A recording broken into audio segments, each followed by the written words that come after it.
Hi guys, welcome back on the channel. In today's video I'm going to showcase you my DIY rules for jousting combat called Lords of the Lists. It's a fun, simple rule set that it can be incorporated though in campaigns, I can imagine. You can have an event in your campaign, and I'm going to actually showcase it on my upcoming solo campaign videos, where you can have, the battle or the campaign is postponed for 3 weeks because of the jousting tournament, and you can have all your protagonists participating in this tournament, and the victor maybe can get victory points for the actual campaign. So it could be a good side game and fun. Now I have rules for foot combat and mounted combat. I'm not going to showcase you the foot combat, but still I'm working on it. But I think the mounted combat on a tournament is the most important, most prestigious. So without any delay, let's start and understand how the mechanics work and the attributes for different commanders. And obviously you can create your own characters and participants. First of all, the game is played with a D10 plus modifiers. I would have preferred if I could use a D12. It has a more predictable result. But at the moment, because I'm basing all my tables on a D10, we will continue with the D10. So let's talk about participants, and let's see some participants that I designed coming in front of your screen. So the participants have basically lance control and riding skills. These are the modifiers that are added together with a D10 dice. Horse quality, because I have different horse quality, is important, and it's a positive modifier when the knight is unhorsed, to see if he manages to hold on with his horse to his horse or he falls down, and that is an automatic loss, and the victory goes to his opponent.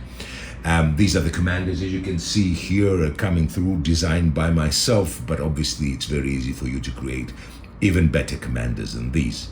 Now let's go and see the rules, and then we're going to see also the event cards and the horse cards. So each duel, let's put our commanders here, some knights here dueling. Let's put him in the back, watching. He's waiting his turn. We have some priests here in case something happens. So each duel consists of 3 passes. The first knight that unhorses the opponent or scores the most points wins.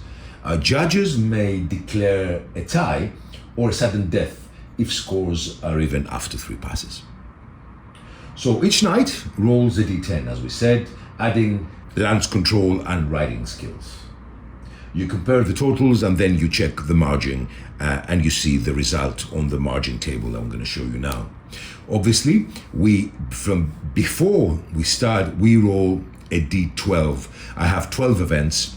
We roll a d12, and for both participants, and there are some positive and negative modifiers that spice up the game a little bit, make it a little bit of fun. Let's see some events. So as you can see here, splintered lance, favor from the stands, faulty girth strap, hoofbeats of destiny, dust in the eye, clash of valor, faulty lance grip, roar of the crowd, overconfidence, guided strike, and I need 2 more actually because these are 10, so we can roll a d12. So these are events that a little bit spice the game and give some different modifiers. So let's do this. Let's finish with the rules before we start, and we have a few more. So after you roll for events and you roll your d10 and you do all the modifiers we said about lance control and added skill, you go to the margin result table.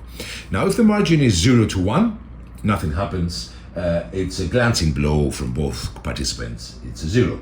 Now if the difference is 2 to 4, it's a clean hit, so the victor gets 1 victory point. If the difference between the die rolls is 5 to 6, you get 2 points. And if it's a +7, is a devastating hit, and that means you get 2 points, and the unhorsed procedure starts. A natural 10 or a natural 1 always starts the unhorse procedure immediately, regardless of the margin. So this is where the horse quality comes in, the unhorse procedure. So let's say we have these two, we'll fight a battle before. So we have these two guys fighting, and this knight rolls, and he rolls a natural 12. So regardless of the margin, this knight has to roll for the unhorse procedure. So for the unhorse procedure, you roll a d10 and you add the horse quality, and you follow the below table. If you roll between 1 of 7, you are unhorsed and you lose the match automatically.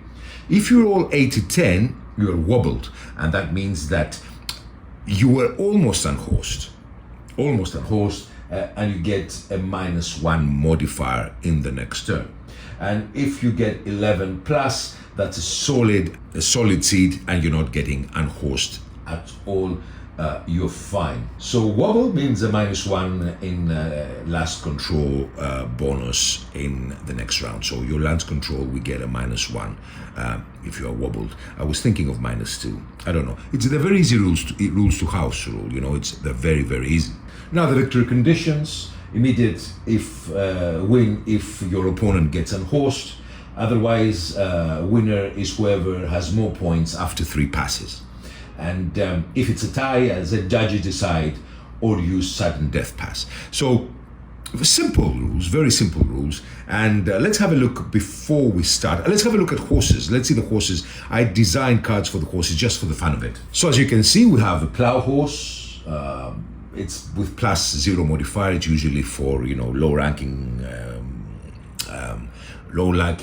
combatants. Then you have a pack horse that has a +1, a light cursor that has a +1, a standard destrier that has a +2, also +1 is for a carriage horse, as you can see here, a tournament bred destrier with a +3, and a legendary mount with a +4. That's optional, but I put it there.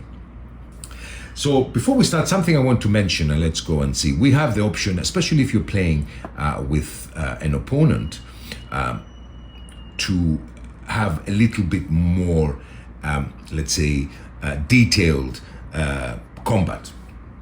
So at the beginning of the jousting, you have the option of deciding if you hit top, high, low, left, and right. And you can actually write it on a paper. And if your opponent guesses, he gets bonus. The same, obviously, because the campaign, the jousting is simultaneous, the same will be done with your opponent. So maybe if you guess your opponent's location of attacking and he doesn't guess yours, you get positive and negative modifiers for your opponent. So this is a kind of game that you can play. You can get a +1 and -1, for example, or both get a +1. So the counter, or both get a -1, so both cancel each other. So it's a nice fun game, as you can see here from the circles, to choose, write down, and your opponent has to guess. And then if you guess, obviously you get an advantage. So it's something to keep in mind. You can add it in the game. So let's start with our 2 knights, and let's choose knights first.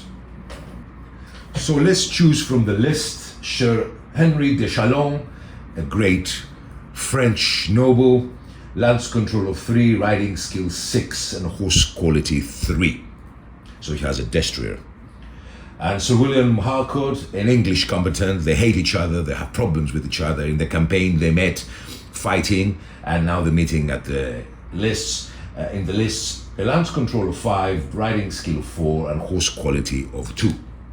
So we have these 2 commanders, and let's start with events roll. So the red card is for Sir William Harcourt. Let's say that this is Sir William Harcourt here on the left. Let's put a red dice so we know that this is the English player here, and the French player here. We have Sir Henry de Chalon. So the red dice is for the English, and the French is, the blue dice is for Sir Henry. So let's roll for an event.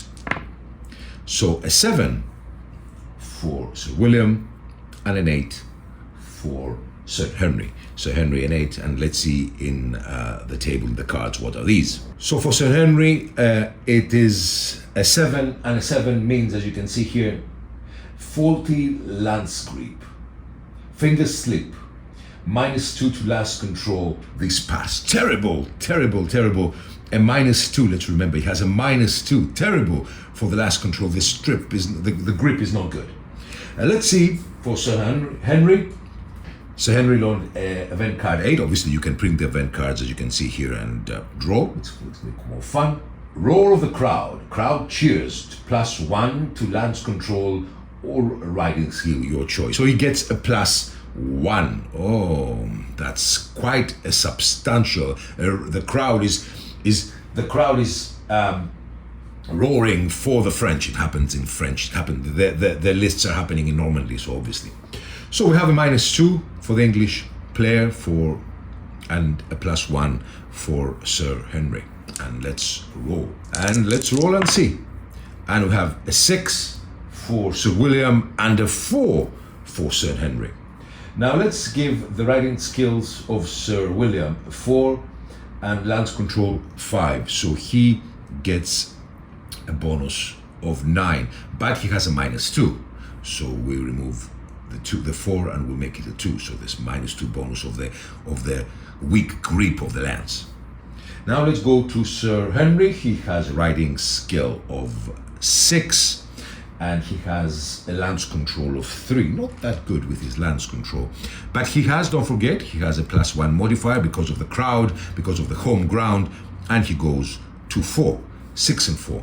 So let's add them together. So we have 14 for Sir Henry, and for Sir William we have 6 and 5, 11, and 2, 13. So it's a victory of 1. A victory of 1, if we see, it's nothing. It's a glancing blow from both of them. Nothing happened. And we go, nobody gets any points, and we go to the next round. So, sorry, I did this. I should have had them here, so it'd be more exciting. And we go to the next round, and we turn, and we're ready for the next round. 0 points.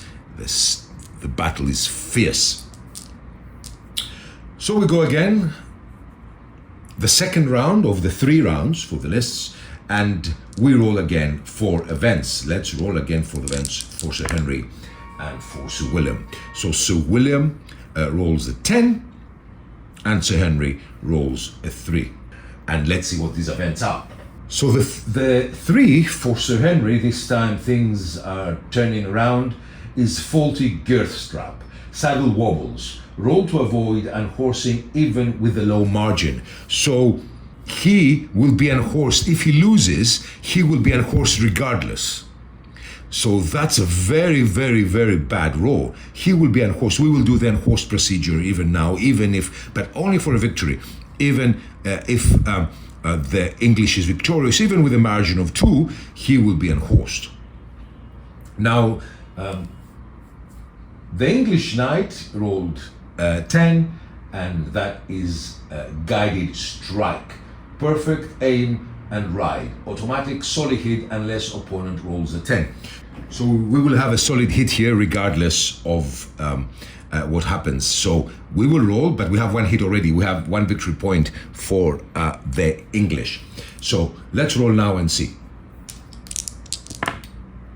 So Sir William rolls a 5 and Sir Henry rolls a 6. Let's put now the modifiers. We have lance control and riding skill of a 9 for Sir William. So let's put 5. I think it's fun. 5 and a 4, so he gets a 9. He doesn't have a negative modifier. He has 1 victory point already from the automatic hit. And we have the 6 and 3 riding skill and lance control for Sir Henry. So we have 6 and 6, 12, plus 3, 15. So 15 for Sir Henry, and 10, 14 for so I didn't explain the event correctly. The English player is getting a +1 solid hit unless at the jousting Henry rolls a d10 to cancel it. Henry didn't roll a d10, although he won the charge, so it's an automatic hit for Sir William. Now, because Henry won the event, he's not rolling for unhorsing. He saved this procedure. So here we have our third round. The English knight has 1 point because of this perfect lance hit, and he gets an automatic 1 point. And let's roll for events. Obviously the events, you can change them, you can use whatever you want. So we have a 7 and we have a 6. So Sir William has a clash of valor, brace with poise. If you hit, plus 1 victory point. So if he hits, if he rolls a successful hit, so if he gets 1 plus 1 victory point, he will go to 2. Now for Sir Henry, has a 7. Faulty lance strip, again, finger sleep, -2 to lance control this pass. So he gets a -2. Terrible, terrible, terrible, terrible. So let's roll for both and see what we have. We have a 6 and a 4. As we said again, a 6 for Sir William.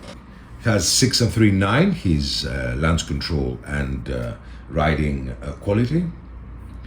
And 4, -2 for Sir Henry, so it's 6. He has 6 riding quality, 3 lance control, -2, and 9 -2, it's a 7. So he has a 7. You see the events play, and you can make much better events than I do. It's obviously 7.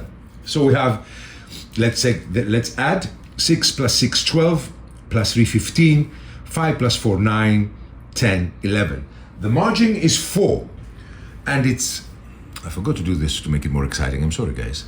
And it's 1 victory point, as you can see from the margin table, and Sir William gets 2.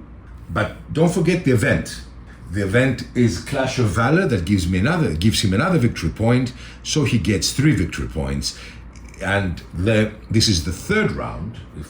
Is it the third round, if I'm not mistaken? Yes, this is the third round, and the English knight, Sir William, wins. Now let's see, because it didn't happen here. Let's see the unhorse procedure a little bit. So let's say the margin is from 7 and above, or the French commander rolls a 1, or the English commander rolls a 10. So these are the options. And now we start the unhorse procedure. So let's say Sir Henry needs to roll for unhorsing. So he will roll, and he rolls an 8. His horse is level 3 quality, he's a destrier, so he gets a +3, so he gets an 11. So if we go to the unhorsing table, you check that if he rolls a 1 to 7, he's unhorsed. An 8 to 10, he's wobbled, and 11 plus solid sig, no effect. So he rolled 8 plus 3, it's 11, he's lucky. Nothing happens, he's solid, he's strong, he survives, no negative modifiers. If he was wobbled, he will get a -1 or 2, depending how you want to play the game, modifier, and in the next charge. And if he was unhorsed, he would have lost the match automatically. So guys, this is the game. I think it's fun. I think it can be part of any campaign, and obviously you can create better events than I did. Some events, D10, I'm using D10 dice, not D12 obviously, and I have 10 events. Some events can be, a bit different than the ones I'm using, or a little bit more sophisticated. But I think it's a fun battle, a fun game with a little bit of unpredictability, and I said it would be fun to put it in a campaign. As I said, I have foot as well that at the moment I'm not going to showcase you because I need to play test them a little bit more, and they're a little bit more complicated foot because it have pushbacks also, and they have stamina. It's a little bit different, but I think the jousting is the most important part of the lists. Anyway guys, this is from me. I hope you enjoyed the video. These rules are going to be in a PDF, and next week I'm going to make the PDF. I haven't designed it yet. I need to design it a bit, and they will be available if you want. I'm really happy to give them to you, and you can playtest them and tell me what you think. And maybe, all these are based on some attributes I put. You can make different attributes lower, 2, 5. You can have minus for skills. For example, it can be -1, he's not that good, and +4. So you can make it as interesting and as difficult or fun you want. So obviously it's not, the skills are not, set in concrete, cast in concrete. Anyway, guys, this is from me. Thank you so much for watching. I hope you enjoyed the video, and bye-bye.